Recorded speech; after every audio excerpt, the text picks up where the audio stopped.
My name is Ted Lukai, and if you've seen our other tapes, the one on collar and screamer, show you how we work with the sticks there in relation to the knife. On panantukan, some of the boxing, the Filipino boxing there, again related to the Filipino weaponry.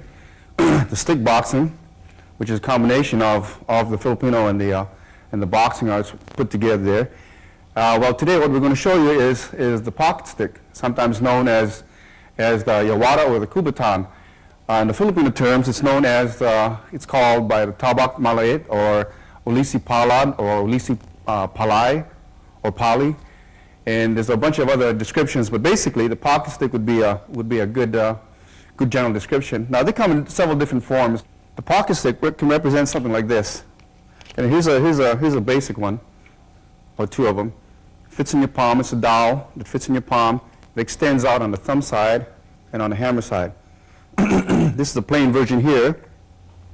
You have other versions which are a little bit thinner, and this one's here. You got a little nice, pretty carvings on it.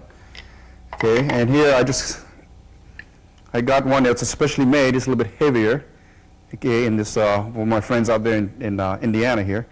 As you can see, the brass.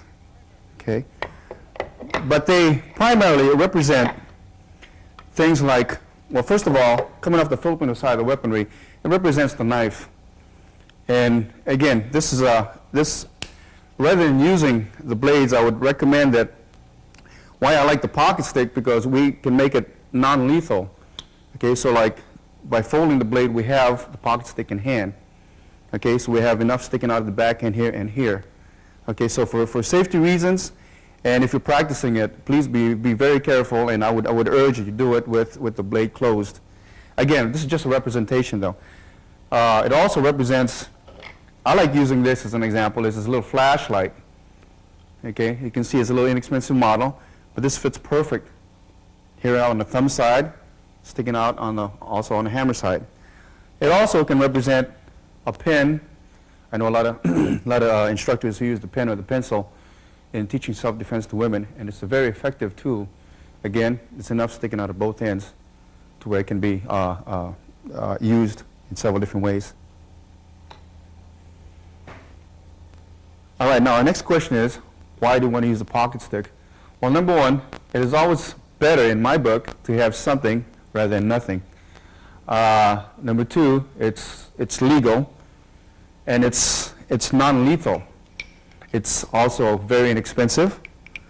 It can be carried, obviously in your pocket is why a pocket stick, but it can be carried concealed. It can be used also in a lethal fashion with the knowledge and education of manipulating these. It's inexpensive to make it or to buy these things. It's very inexpensive. And the next thing that we want to keep in mind, it is very easy to learn. Again, remember, we want to use this as a deterrent, and with some education, it can be quite effective in giving you the time to get away from the situation. The next thing is that it can be carried and concealed very easily. One of the next important keys is that some of these, again, for some of us, like I have very small hands, for smaller people or women, it can be geared down to where it can fit very nicely, and where it's not big and bulky. So there you go. Again, we have something here that's very simple in structure and quite effective when taught with a few lessons. When we get back, we'll show you some of these techniques.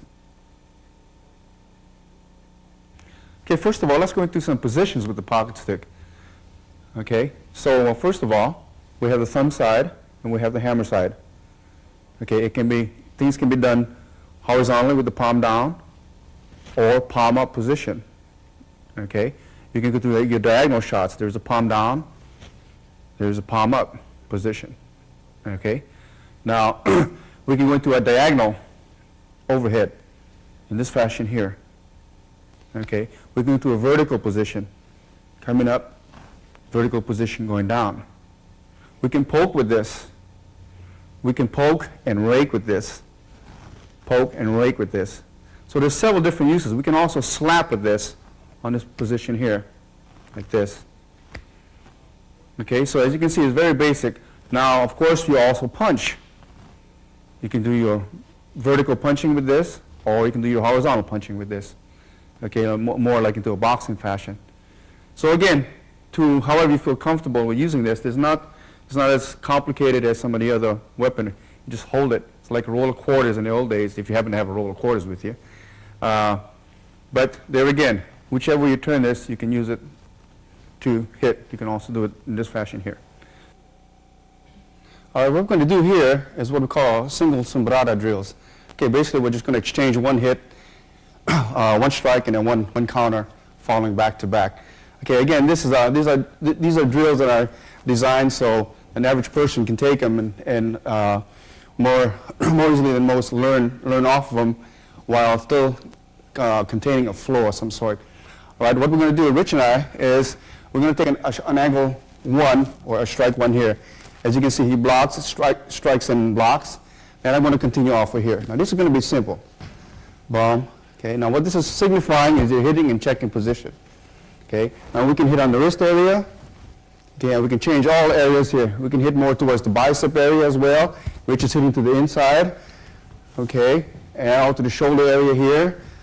Okay. Back to the fist area here. So as simple as this drill looks, see, all it is, we have a strike, catch, strike back. 1, 2, 3. 1, 2, 1, 2. 1, 2, 1, 2. Now we can do this also moving around if you like. Okay, we're just going to do a slight circle. This is where we utilize footwork and the zoning elements involved. Okay? Okay. For our next exercise, we're going to do the inside line. We'll do a parry to the inside and a strike to the inside of the wrist. Again, that signifies all the different target areas as well. So this will be more of a horizontal strike. The last time you saw a hammer fist position. Now we'll go with the thumb side position to the inside. Okay? This will be coming off the jab, okay, or front lead. Okay, so we'll start off slow first. He jabs in, I'll hit right to this area here, and I'll sandwich in here. Okay, so we'll go bang here, and then I'm going to jab back. It's just a continuing motion. Here, jab back. Okay, here, and jab back. So now if you notice, we're sandwiching the strikes together here. So you have this motion here. Boom. And your position right from here, just to hit back right from the frontal position. Okay, bang, here, and here.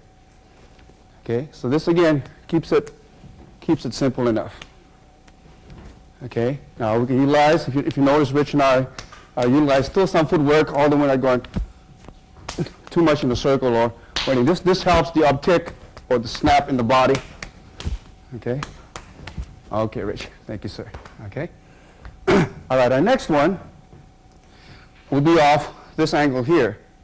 Now we're going to go back to hitting with the hammer fist position. Okay, and this will come off this back position here. So again, here, Rich will hit it and check it, and I'll get it from here again. Now, if you notice, we get all the choices of where we want to go with this. Okay, so I'll hit and check, back. Now here we're going to spin just a little bit. Okay? Okay. Okay, now we're just hitting the forearm for practice. Now, we can also start to change our target lines. To the elbow here, okay, to the wrist here, to the forearm here. I'm sorry, boom. Okay, to the face here, okay, and back on the arm again. Okay, so we'll slow it down as we cruise down to a slower pace. And we'll just stay in one position here. Okay. All right. So then again, hopefully this gives you an example of where you can start off real slow. You can intensify the pace or bring it back down. Okay. Our next line will be the gunting to the inside off a back fist position.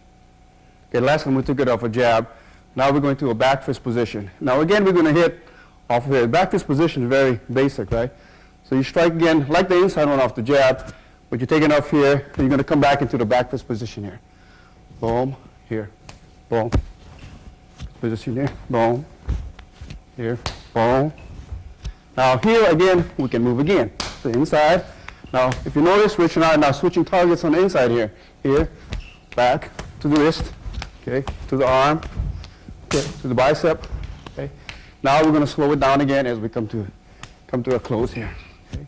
So I'm back to the wrist. Now we stay stationary to the inside of the arm, bicep, okay, even to the facial area.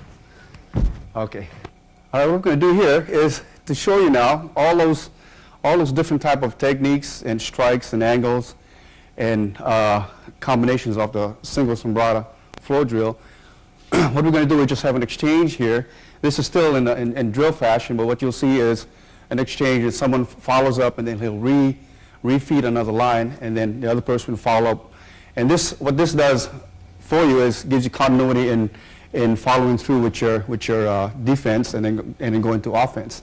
Okay, so it's going to look something like this. Okay, so we'll start off nice and easy first. Now what's going to happen? We're just going to pick a line and just flow. Okay, so the line and roll flow. Right? Okay, okay. So.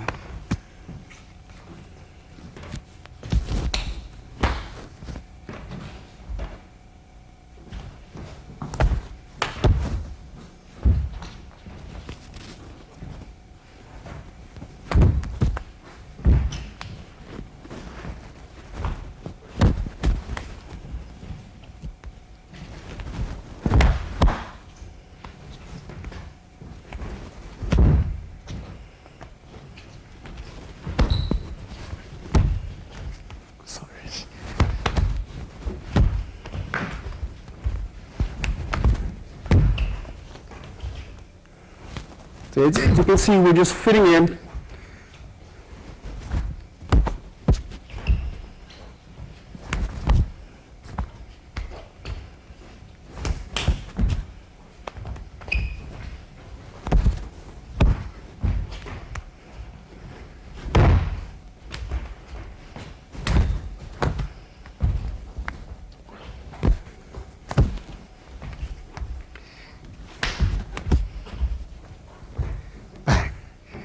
Thank you, sir. All right, for our last exercise, we're going to do the sombrada flow. This will be counter for counter hit. And here we get to free express. And what you'll notice, again, we're taking a playful attitude, and in this way we don't count the hits taken, we don't take scores, in other words, and we just free express. So Rich and I will try to demonstrate that for you. Okay, sir. Okay. All right.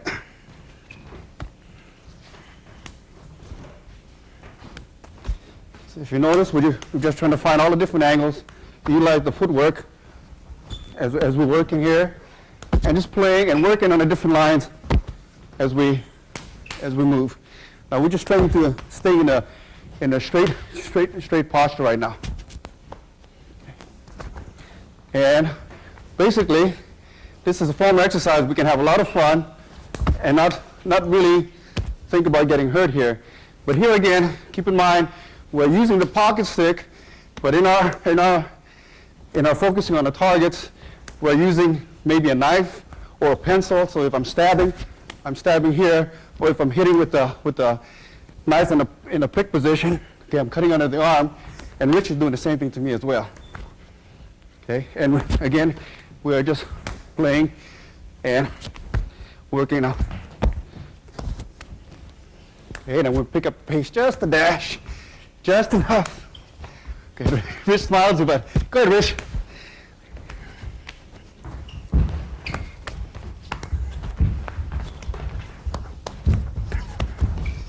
Woo! Ah, thank you, sir.